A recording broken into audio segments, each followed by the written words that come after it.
creer que Marcelo Odebrecht era jefe de Barata, y no, señor.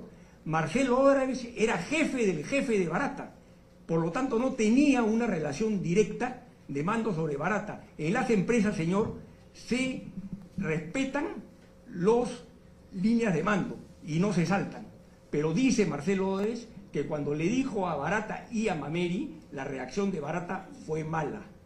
Luego, más adelante, dice, ok, y dice Marcelo Odebrecht, expliqué, recuerdo que le expliqué, no dice le ordené, señor, dice le expliqué, recuerdo que le expliqué, y reitero el expliqué porque más adelante viene otra referencia del mismo tipo. Mira, no sé exactamente si le dije a Barata los 500.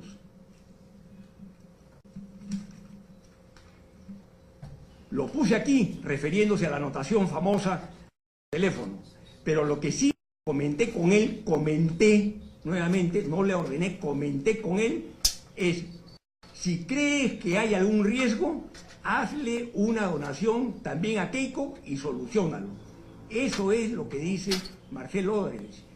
Le dice a Barata, si tú crees que hay algún riesgo, hazle una donación también a Keiko y soluciónalo.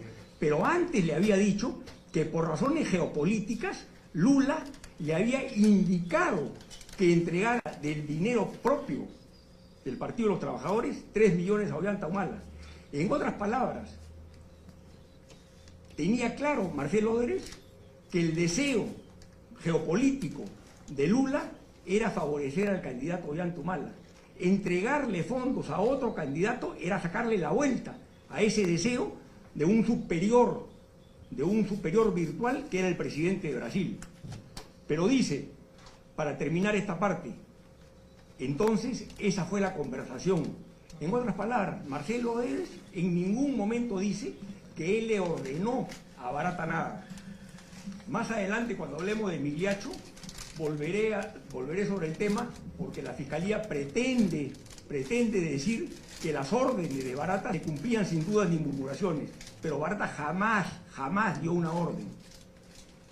Ante una pregunta del fiscal brasileño, entonces usted ha dicho, y es bueno destacarlo, le pregunta el fiscal brasileño a Marcelo Odebrecht, que usted no sabe si realmente se efectuó ese pago a Keiko, y Marcelo Odebrecht responde, señor, no, yo le sugerí, y reitero nuevamente, le sugerí a Barata, no recuerdo ni si hablé con él específicamente de 500, lo puse aquí refiriéndose a su anotación, pero puedo haberlo anotado y después no haber comentado el monto, pero no sé si hubo la necesidad o no de que él lo hiciera, no lo sé. Marcelo Odebrecht dice, yo le dije, si crees que hay algún riesgo, haz esto y soluciónalo, es tu problema. Es como el padre que le dice a un hijo cargoso, haz lo que quieras, pero está sobreentendido qué es lo que quiere el padre. Eso mismo hizo Marcelo Odebrecht, le dijo a Barata, ante la respuesta, como dice acá, mala de Barata, y más adelante vamos a ver otros términos que utilizan otros testigos, le dijo, mira tú, si a ti te parece, hazlo, pero esta es la decisión geopolítica de Brasil. Voy entonces, señor, a la declaración de otro testigo, que es el jefe directo de Barata. El jefe directo de Barata, señor, es el señor Mameri, no el señor Odebrecht. Mameri dice, en el año 2008 regreso para ocupar el cargo de líder empresarial, es decir, ser un director responsable de un área geográfica específica, en este caso América Latina y Angola. En otras palabras, acá hay dos temas. Uno, que el jefe de Barata era el señor Mameri, que el líder empresarial era Mameri, que Barata jamás fue un líder empresarial. Barata era solamente el empleado a cargo de las operaciones en el Perú. Líder empresarial fue Mameri, su jefe, quien le reportaba directamente a Marcelo Odebrecht. Barata no le reportaba directamente a Marcelo Odebrecht. Dice Mameri también, permanezco en este cargo hasta el 2015, de modo tal que en todo el periodo, porque si empezó, como dice, en el 2008 y siguió hasta el 2015, en todo el periodo del que estamos hablando, fue Mameri el jefe de Barata. ¿Y qué dice Mameri respecto a la conversación tripartita que tuvo con Marcelo Odebrecht? Porque Marcelo Odebrecht no podía ordenarle directamente a Barata, aunque fuera el dueño de la empresa, porque hay una línea de mando, y en esa línea de mando estaba Mameri, que era el jefe directo de Barata. Le dice, primero dice, con eso, o sea, con el cargo que tiene, Jorge Barata viene a ser mi subordinado directo, dice Mameri. Jorge Barata es mi subordinado directo en ese periodo del 2008 hasta el 2014.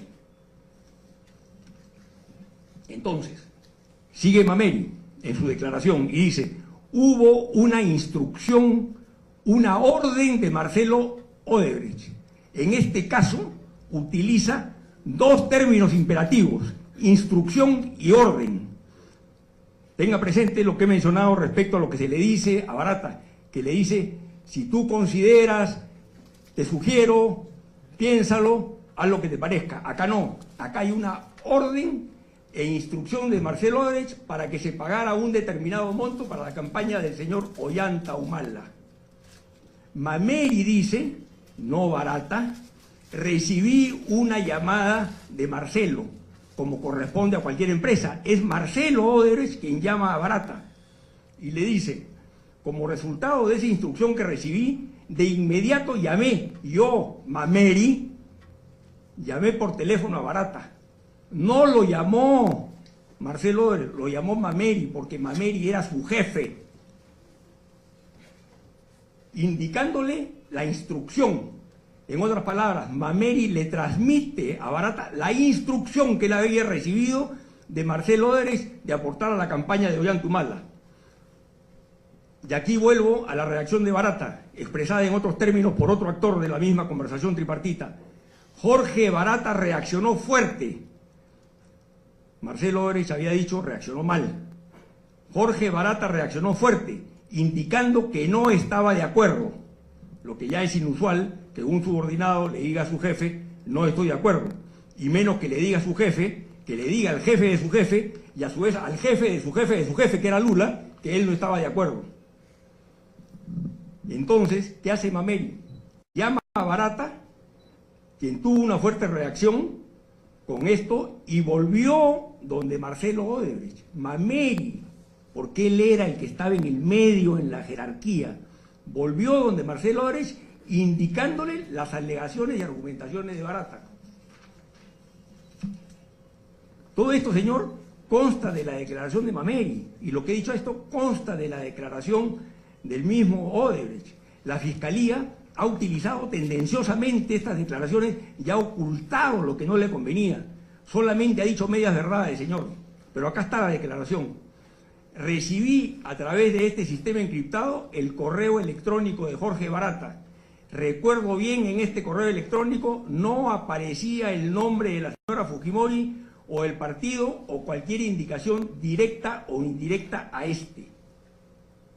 Luego sigue, conforme indiqué anteriormente, no puedo determinar si el monto fue pagado, sea a esta, se refiere a Keiko Fujimori, sea a algún intermediario, sea al partido. En otras palabras, señor, Mameri dice que a él no le consta que ese monto hubiera sido entregado. En otra pregunta que le hace el fiscal brasileño a Mameri, Mameri responde, tratando específicamente sobre el objeto de este procedimiento, del que se estaba llevando a cabo a fines de abril en el interrogatorio a Mameri como testigo, sí hubo una aprobación mía, o sea, él reconoce que él aprobó. No sé si en efecto se entregó a la señora Fujimori, a una interpósita persona, a un intermediario o a un partido político. Ni sé siquiera si efectivamente se efectuó ese pago. Eso dice Mameri, que él no sabe, no le consta si se entregó, a quién se le entregó y ni siquiera si se entregó. Eso, señor, en cuanto a la declaración de Mameri. Pero además, señor, en esa misma diligencia se le pregunta a Mameri directamente, ¿se reunió usted con Augusto Mario Bedoya Cámara?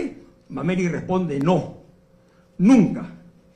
De cualquier forma, nunca estuve reunido con esa persona, ya sea en esa oportunidad o en cualquier otra. El fiscal brasileño le pregunta y le pide que precise, ¿usted lo conoce? Refiriéndose a mí.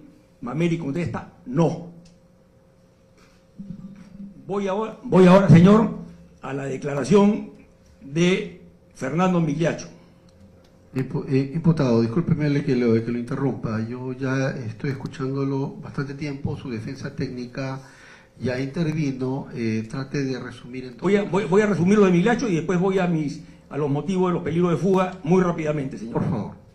A Migliaccio se le pregunta, ¿puedo preguntar, señor Migliaccio, nunca entonces ustedes enviaron dinero en especie a Perú? Dinero en especie se refiere a dinero en efectivo. Nunca. Yo en mi división no. Barata declaró que el dinero le llegaba a él en efectivo, que le llegó en un maletín de gimnasia y que le llegó en efectivo y que él lo entregó en efectivo. Pero Migliaccio, que es el funcionario responsable de operar la famosa división de operaciones estructuradas, dice, nunca, yo en mi división jamás envié dinero en especie a Perú. Le repreguntan, ¿jamás enviaron ustedes una suma con personas a través de doleros? No, nunca, responde Migliaccio. No, nunca, nunca envié a nadie con dinero en efectivo a Perú. Le vuelven a preguntar, ¿nunca le envió usted $500,000 al señor Barata hasta su oficina a través de una persona? Y Migliaccio contesta, no, Marcelo, refiriéndose a Marcelo Odebrecht, lo tenía prohibido. Le vuelven a preguntar, ¿estaba prohibido por Marcelo Odebrecht? Fernando Migliaccio contesta, sí, sí. En otras palabras, señor, jamás vino de Brasil ni de ninguna cuenta que manejara la división de operaciones estructuradas dinero en efectivo al Perú. ¿Por qué, se preguntará, digo yo, que miente Barata? Barata miente porque tiene interés en el caso. Pues no solamente interés legal por su ser aspirante a colaborador eficaz, él tiene intereses crematísticos, señor. Él sigue siendo empleado de Odebrecht, él cobra un salario importante en esta empresa y sigue recibiendo bonos por desempeño. En el Perú, señor, Odebrecht tiene la expectativa de recoger, si es que no sigue trabajando en el Perú, $4.500 millones aproximadamente, $4.500 millones. En una entrevista que le hacen hace no mucho tiempo al señor Mauricio Cruz, que es el actual jefe ejecutivo de Odebrecht en el Perú, en otras palabras, ocupa el cargo que alguna vez ocupó Barata, le preguntan en un medio, y está publicado en el diario Correo, sobre este tema, y él dice que Odebrecht espera recabar del Perú $2.500 millones. Pero para eso necesitaban la buena voluntad y el apoyo del gobierno para que los compradores se animen a hacerlo. Así dice textualmente en la entrevista, señor. Los potenciales compradores necesitan tener un poco más de claridad del trato que recibirán del Estado peruano. Pero no solamente están de por medio esos $2.500 millones, porque Odebrecht, señor, ha demandado a la República del Perú, al amparo del convenio de protección de inversiones con el Ducado de Luxemburgo, por $2.000 millones. Existe una demanda interpuesta por Odebrecht por $2.000 millones, que sumados a los 2.500, a los que como mínimo aspira a recoger, según Mauricio Cruz Odebrecht, estamos hablando de $4.500 millones. Y eso no es todo, esa es el hipótesis que salgan del Perú. Pero si se quedaran a trabajar en el Perú, aspiran a manejar obras que hoy día valen, sin nuevos adicionales, cerca de $15.000 millones, señor. Eso sería un escándalo, y un escándalo mayúsculo, que espero que no ocurra. Sería un escándalo mayúsculo, señor. Sin embargo, debo referir un último punto vinculado a eso, y es el siguiente, señor. Tengo acá la hoja informativa del Ministerio de Justicia. Acá, señor, la hoja informativa del Ministerio de Justicia a fines de octubre. que se denomina Relación de Solicitud de Adquisición de Activos Ingresados en el marco de la Ley 3737. Esta es la ley que regula los problemas de compensación de las empresas vinculadas a los casos de corrupción. Y ya aquí, señor, en segundo lugar de este documento, aparece la solicitud presentada por Chakya Holding Limited para comprar parte de las acciones de Odebrecht en la empresa de Generación Guayaga por $618.726.880, señor. Ya está Odebrecht tramitando la venta de parte de esos activos. Esto es un escándalo, señor, y espero que no pase. Finalmente, señor, quiero referirme al tema de mis arraigos y muy rápidamente. 5 minutos le voy a dar, por supuesto. Gracias, señor. Y disculpe usted la extensión y le agradezco su... Yo, señor, tengo arraigo domiciliario en el Perú, vivo en el mismo inmueble hace 17 años, desde que conocí y decidí formar un hogar con mi actual esposa. El inmueble es de su propiedad, ya era de su propiedad cuando nos conocimos. Mi esposa, al igual que la señora del señor fiscal acá presente, es una profesional independiente. Refiérase a su caso, por favor. ¿Ya? Está bien, es una profesional independiente con rentas y patrimonio propio, y sugerir que porque yo vivo en la casa propiedad de mi señora no tengo arraigo es una barbaridad, es una discriminación machista que no se debe hacer.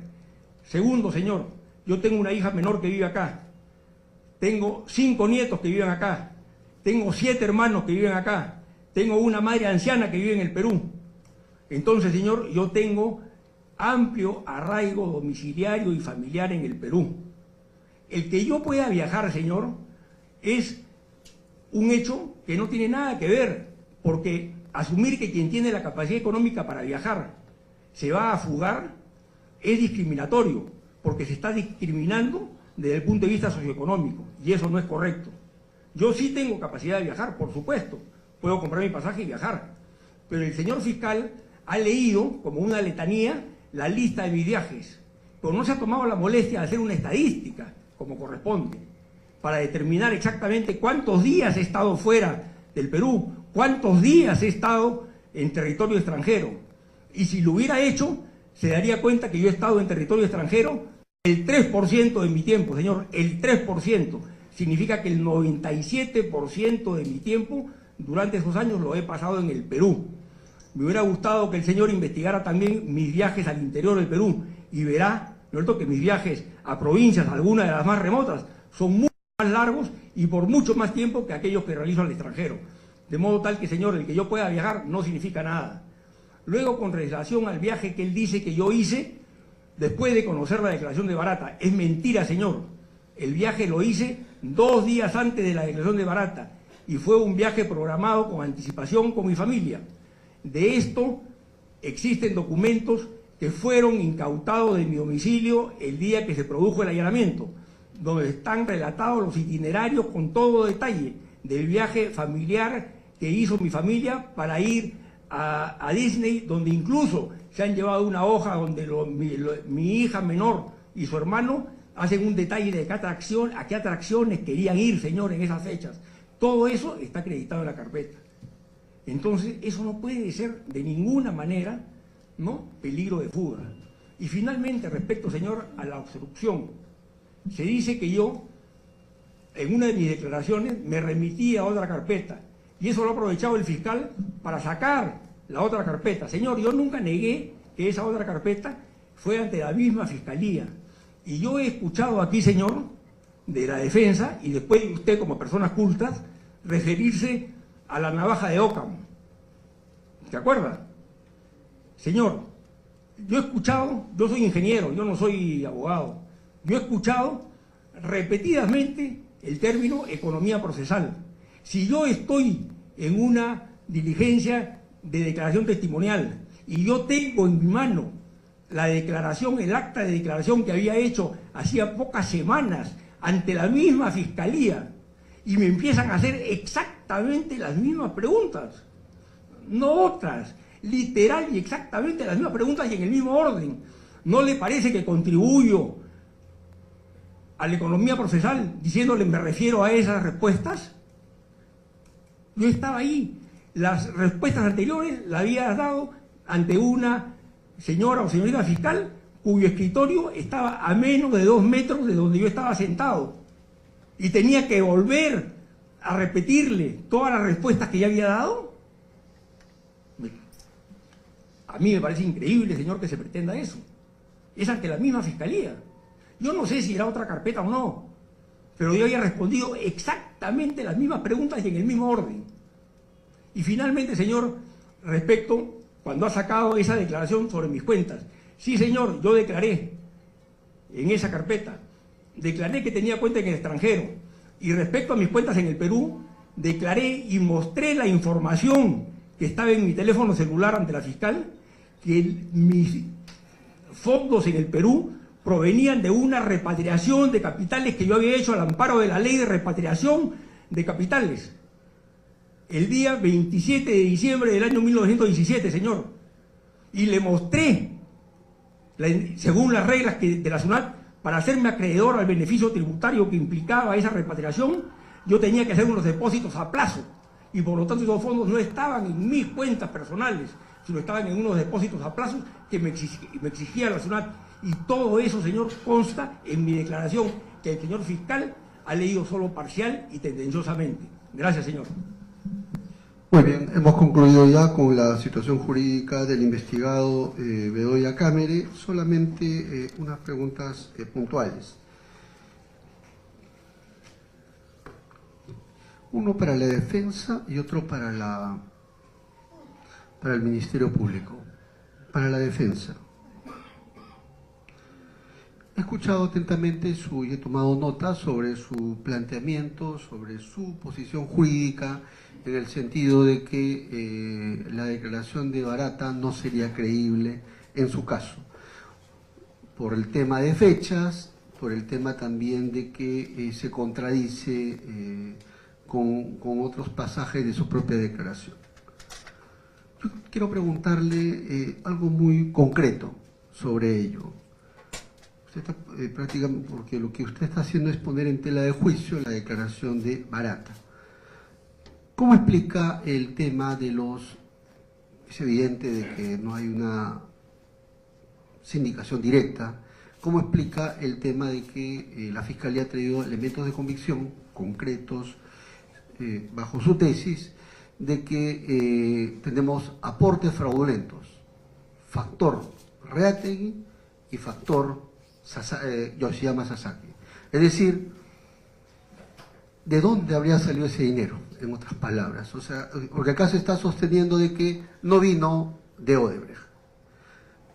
La Fiscalía ha presentado diversos elementos de convicción sobre el factor Yoshiyama y el factor Reategui, en donde ha presentado diversos, sobre todo, depósitos por $100.000 que ha realizado una sola persona para, presuntamente, en alusión a los aportes fraudulentos, y casi $500.000 en el caso de Yoshiyama Sasaki. Correcto, señor magistrado. Yo defiendo a Augusto Mario Bedoya Camere. Sí. Se habla de un factor Reategui y de un factor Yoshiyama. Yo tendría que responder si hay un factor Bedoya.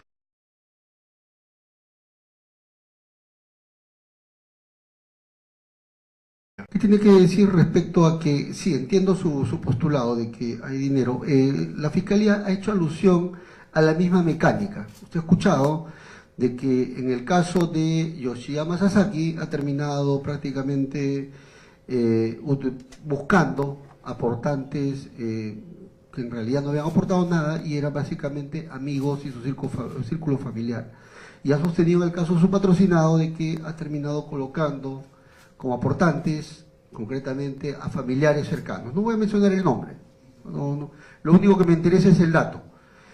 Ha mencionado a la esposa e incluso al cuñado de su patrocinado.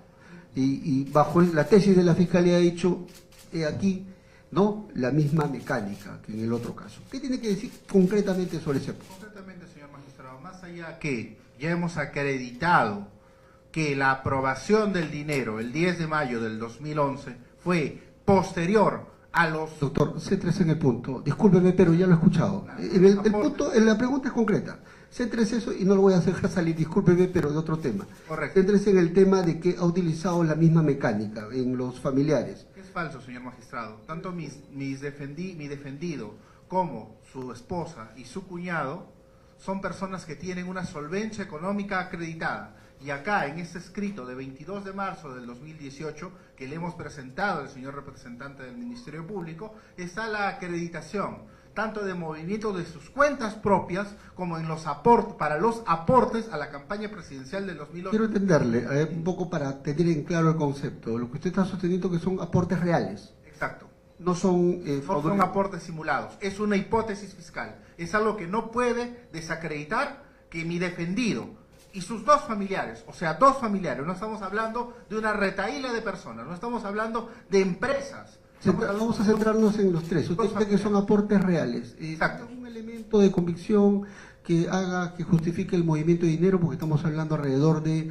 100.000, 50.000. Sí, no se preocupe, después yo le voy a ceder el uso de la palabra.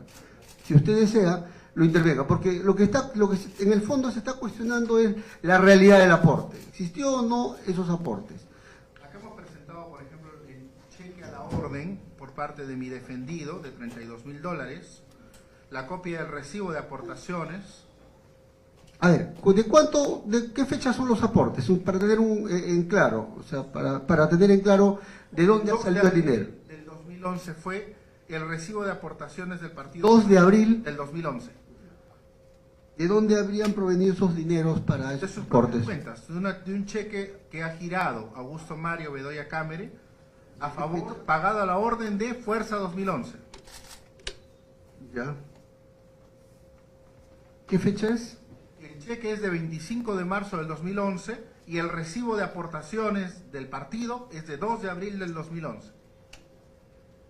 A ver, quiero entender eso. A ver, señala de que los aportes los hizo el 2 de abril de 2011. ¿Es correcto eso? Pues para tener en claro, yo le estoy preguntando. Yo no tengo El recibo del partido fue 2 de abril del 2011. O sea, ¿cuándo realiza efectivamente el aporte 2 de abril del 2011. tanto su patrocinado como la esposa como el cuñado? Son fechas distintas, doctor. A ver, más o menos, para fecharlo. Milagros Maraví Sumar hizo 2 aportes. Ya, ¿qué fechas, por El favor? 7 de marzo del 2011 y el 3 de mayo del 2011, señor magistrado. Mi defendido realizó un aporte el 2 de abril del 2011. Y el señor Raúl Ernesto Maraví Sumar realizó un aporte el 29 de abril del 2011. Muy bien. Usted es la tesis que son aportes reales. ¿De dónde salió, cuál es la justificación del dinero sobre esos? Por ejemplo, en el caso de su patrocinado, vamos a empezar, que fue el 2 de abril del 2011. Efectivamente, es un manejo de sus propias cuentas, señor magistrado. O sea, el dinero salió de su cuenta. Exactamente. ¿Ha presentado elementos de convicción sobre eso? Está el cheque que defendido. Y ¿De qué fecha es el cheque? el cheque es de 25 de marzo del 2011. Quiero entender, el 25 de marzo gira el cheque y se abona el 2 de abril, ¿así es? Así es. ¿Ya? ¿Usted quiere intervenir sobre ese tema o quizás no tengo problema? A ver, quiero escuchar. Ojo, y quiero hacer la aclaración pertinente. Discúlpeme, pero le voy a dar el uso de la palabra, pero quiero hacer la aclaración pertinente. Esto no es un interrogatorio. ¿Ya? El que hace actos de investigación es el juez, digamos el fiscal. ¿Ya? Esto no es un interrogatorio, ni pretendo hacerle preguntas ni abiertas ni cerradas para que usted declare. Es su decisión si declara. Adelante. Clarísimo, señor.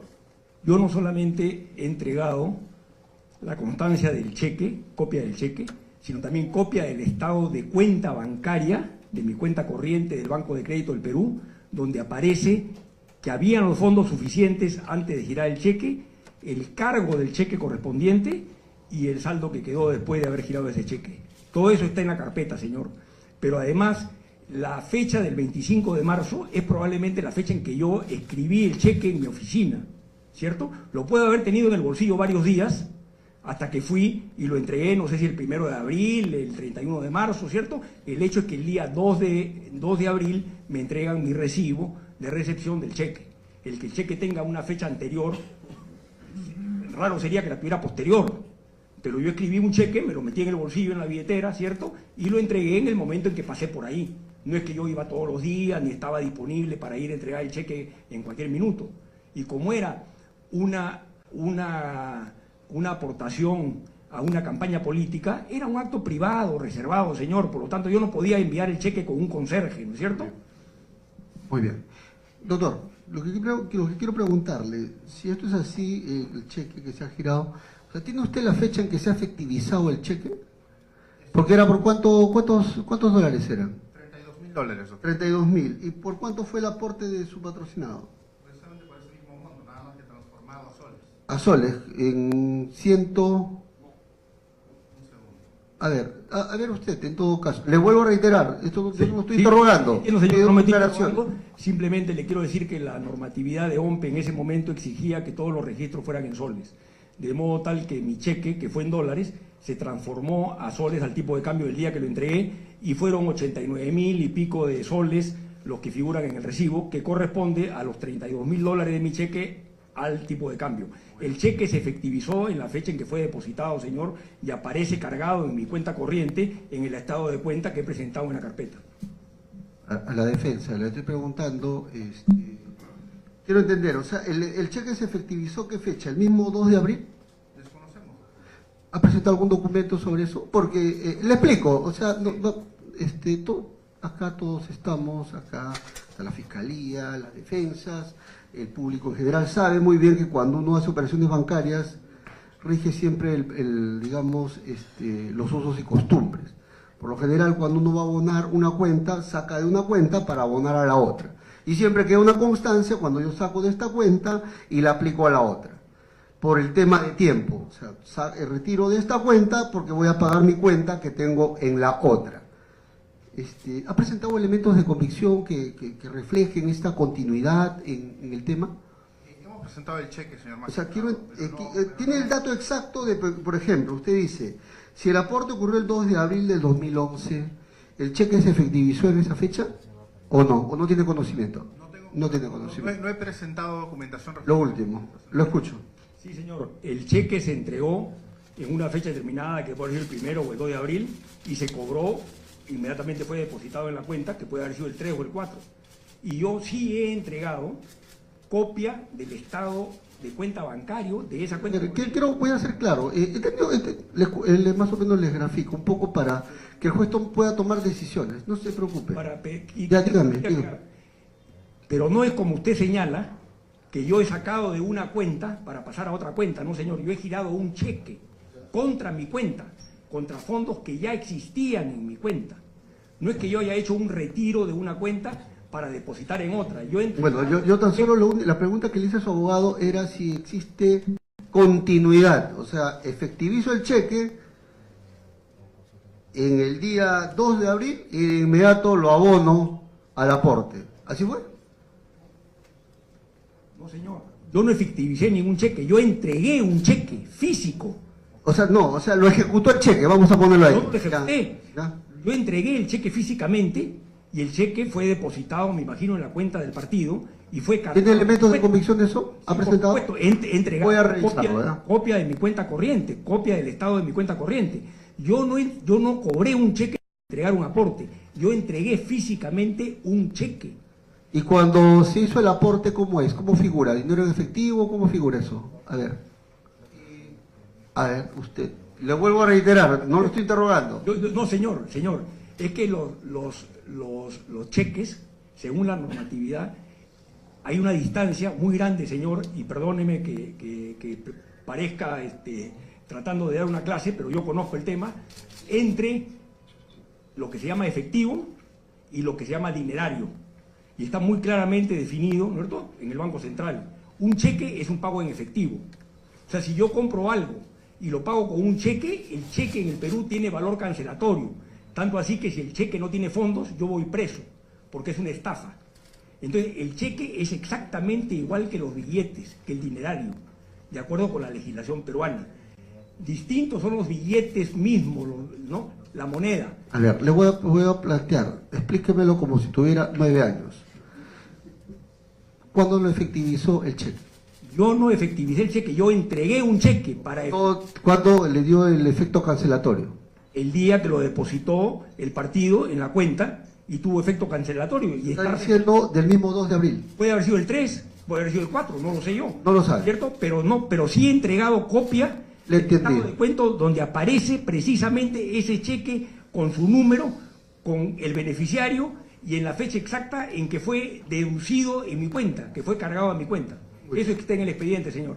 No pretendo interrogarlo, vuelvo a decir. Algo más para cerrar sobre este Solamente tema. señalar que los aportes de la esposa de mi defendido y del hermano de y del cuñado de mi defendido han sido transferencias interbancarias desde abonos de sus cuentas propias hacia las cuentas de el partido. Acá en este escrito están detallados. Muy bien, voy a revisar la documentación. ¿Algo que decir sobre ese punto, señor fiscal? A ver, para cerrar el tema, como he abierto el tema, entonces también le tengo que dar a usted la posibilidad de que pueda decir lo que su posición jurídica. Sí, señor el magistrado, tanto como nos ha referido el testigo protegido 2017-55-3 y ahora el testigo protegido 2017-55-8, la modalidad empleada era precisamente buscar personas que tuvieran esa capacidad económica para aparentar precisamente el aporte al partido. En algunos casos, señor juez, se dejó constancia de que en efecto a la persona le entregaban el dinero. En algunos otros casos no le han entregado el dinero, sino que simplemente la persona aparecía precisamente como aportante. En los casos, porque no lo dice el abogado defensor, por los cuales está investigada también la esposa como el cuñado del señor Augusto Bedoya Cámares, contra quienes se ha formalizado investigación preparatoria, existe la tesis de que a estas personas le han entregado el dinero en efectivo y lo que han hecho es transferencias de sus propias cuentas bancarias, precisamente, como lo dice el testigo protegido 2017-55-8, para dar esa apariencia precisamente de que había un aporte. El propio imputado, Augusto Bedoya Cámares, aun cuando no es una declaración indagatoria, está señalando de que él no ha realizado el depósito bancario, lo cual concuerda precisamente con la modalidad sucedida en San Martín, en donde quien realiza el depósito o el abono bancario es una tercera persona. Lo que ha sucedido con Jorge Yoshida Masasaki, que es una tercera persona, y en el caso de Augusto Bedoya Cámares, él no señala quién ha sido la persona que en efecto ha ido al banco a hacer el abono correspondiente. Entonces, Doctor, por favor, doctor, no interrumpa. Estamos llevando con la altura debida esta audiencia y no voy a permitir interrupciones suyas. Doctor. Sí, y cierro el tema. Este testigo último, 2017-55-8, está señalando precisamente, nuevamente, no es, acá ya cierro, no es como en el caso, si podemos hacer una similitud de otro partido político respecto a aportaciones que se están investigando, sino lo que estamos acá señalando, que acá se han buscado personas con apariencia económica, solventes económicamente, que tengan esta apariencia, dentro de los cuales encaja precisamente la esposa y el cuñado de Augusto Bedoya Cámares. Muy bien, el otro punto, esto ya voy a trabajar con la Fiscalía. Usted ha escuchado la participación de la defensa y recojo sobre todo la idea central que ha planteado. Se ha planteado, voy a ir al peligro de obstaculización, se ha planteado, ha citado varias declaraciones, ¿no? ¿En qué medida establece digamos, la vinculación concreta del investigado con estos actos de obstaculización? Porque hemos trabajado el otro día y ha dictado resolución de una imputada y era pues que estaba en una posición, digamos, de cúpula, ¿no? En este caso, ¿de qué manera tiene incidencia tendría incidencia en los actos de obstaculización de manera concreta el investigado? Nada más. Eso es lo que le ha observado también la defensa. Y casualmente el testigo protegido 2017-55-8 ha señalado, cuando ha indicado de que tiene temor precisamente por personas militantes del partido Fuerza Popular. Ha indicado que tiene temor precisamente contra su familia, contra sus 3 hijas, por el riesgo de integridad. Es posible que miembros del partido así como sus militantes agregan a su familia. O sea, la situación de Augusto Bedoya Cámara en particular es de que él forma parte de este partido. No vamos a criminalizar al partido, eso no es el objeto, pero sí precisamente a las personas que se han desviado de los fines legales de un partido político. Y en este caso estamos hablando de que Augusto Bedoya Cámara está dentro de lo que el testigo protegido menciona como el riesgo latente contra su integridad. Muy bien. ¿Algo que decir sobre ese punto para cerrar sobre este tópico? Sí. La misma Fiscalía, usted también, señor magistrado, cuando ha hecho la resolución de prisión preventiva que menciona su persona, ha señalado que una cosa es el partido político y otra cosa es la presunta organización criminal que se investiga. Según lo que me informan las personas atrás, hay 10.000 afiliados al partido fujimorista. Doctor, céntrese en el tema, nada más. Yo ya le he escuchado, céntrese en el tema, no lo voy a dejar salir. Son 10.000 personas, Sí, pero los cuales puede en otro tema. el señor representante Doctor, del Ministerio Público. discúlpeme, pero céntrese en el tema. Sobre el tema que le corrió traslado, sobre el tema de que sobre el tema de la obstaculización de su patrocinado para con los testigos. Usted lo ha escuchado ya, ha dicho de que ha citado al testigo 8 porque siente temor y prácticamente desarrolla toda su argumentación en que eso podría afectarlo. Temor Profesor. de personas que él no sabe identificar y que en ningún caso está mencionando sea Augusto Mario Bedoya Cámara, señor magistrado. No lo menciona. Nadie, ningún testigo protegido menciona siquiera su nombre, más allá de para acciones partidarias. Muy bien, hemos concluido ya. Dígame, yo con esto cierro, ¿eh? ¿Me va viendo la fe? Sí, señor. He visto que se han leído, tienen en esas conversaciones, no las conozco, señor. No las conozco. Son personas que han ingresado probablemente después que yo he salido de militar Muy bien. activamente en el partido. Yo ni siquiera conozco a las personas que están en esos chats. Me quedó claro su punto de vista. Muy bien, vamos a suspender la presente audiencia, ¿ya? El día de hoy no voy a, porque tengo ya agenda digamos, en mi despacho, tengo también carga. Para el día de mañana vamos a continuar. A ver, ¿me das la hora, por favor? Porque tengo audiencia. No, tengo audiencia temprano. Tengo mañana un examen, me parece. Vamos a ver la hora, ¿no?